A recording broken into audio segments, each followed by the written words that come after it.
In the opening days of Russia's full-scale invasion of Ukraine, one moment shocked the world. A Russian tank veered off the road in Kyiv's Obolon district and crushed a civilian car with an old man inside. Then, unbelievably, it reversed over him again.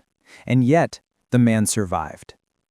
That single moment captured the brutality of this war, cold, senseless, and mechanical. But it also became a symbol of something far more powerful: resilience. 3 years later, that same resilience is tearing Russia's war machine apart from the inside. In October, Russia's revenues plunged by 12% in a single month. Sanctions are biting hard. Oil exports are blocked. Refineries are burning from drone strikes, and the deficit is ballooning faster than Moscow can print propaganda. Let's be honest, Russia's economy isn't a powerhouse. Its GDP is smaller than Italy's. No real innovation, no competitive tech, just resource exports and military posturing. And now, they're paying the price. Poland's foreign minister, Radoslaw Sikorski, said it clearly. If Putin succeeded in conquering Ukraine, we would be next. We will eat grass rather than become a Russian colony again. We think that if Putin succeeded in conquering Ukraine, we would be next. And it's happened before, which is why we've been spending a solid 2% of GDP on defense for 20 years, and we're now spending 4.7% of GDP. And the public are fine with that. They understand that and they get that. That's the mindset across Eastern Europe today. People know what's at stake. Freedom isn't free, and Ukraine is fighting for all of us. Here's something most people don't realize. Ukraine now produces 4 million drones every year. That's more than all NATO countries combined. Over 500 homegrown companies are innovating daily, building FPVs, bombers, and autonomous swarms that change the face of warfare. These aren't just weapons, they're tools of survival. Every drone means another trench defended, another convoy stopped, another soldier coming home alive. Across Europe, defenses are evolving too. France just deployed a drone wall powered by artificial intelligence, an entire shield capable of detecting and intercepting Russian Shaheds and Ka-Bs.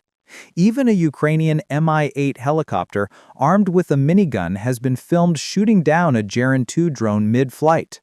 Precision warfare, once limited to elite armies, is now scaling fast, and Ukraine's battlefield has become the ultimate testing ground.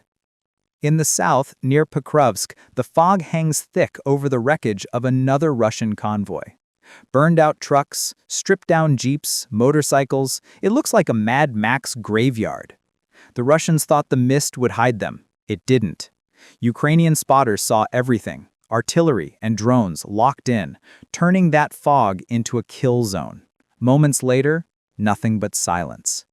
Then came the 7th Airborne Assault Corps. Ukrainian troops stormed through Pokrovsk streets, clearing infiltrators house by house, guided by real-time drone feeds and coordinated FPV strikes. No friendly casualties, just precision, discipline, and a message to Moscow: you can't hide anymore. Across the front lines, over 1,800 Russian tanks now lie abandoned or destroyed, a metal graveyard stretching across Ukraine. Oil arteries are severed. Refineries are empty. Even Russian allies are starting to walk away from crude deals, fearing sanctions and reputational collapse. Meanwhile, Moscow's foreign minister, Sergei Lavrov, drifts from one exile meeting to another, trying to prove Russia isn't isolated, while the world watches his empire crumble in slow motion. You can't sustain infinite mass when fuel, morale, and money all evaporate at the same time. And that's exactly what's happening. The system, built on fear, propaganda, and oil, is cracking. Call it what you want: exhaustion, karma, or history catching up. But one thing's clear: Russia's endgame has begun. Still, there's one bitter irony. The European Union continues buying some goods and raw materials from Russia, funding indirectly the very war it condemns. Yesterday alone, over 450 drones and 45 missiles were launched at Ukraine, fueled in part by European money. It's a hypocrisy that needs to end. But there's hope. Sweden's defense minister, Paul Johnson, revealed that Ukraine's use of Swedish weapons is helping Sweden itself evolve, learning, adapting, modernizing. And now President Zelensky has announced something historic. Ukraine and Sweden will localize production of Saab Jaz-39 Gripen fighter jets on Ukrainian soil.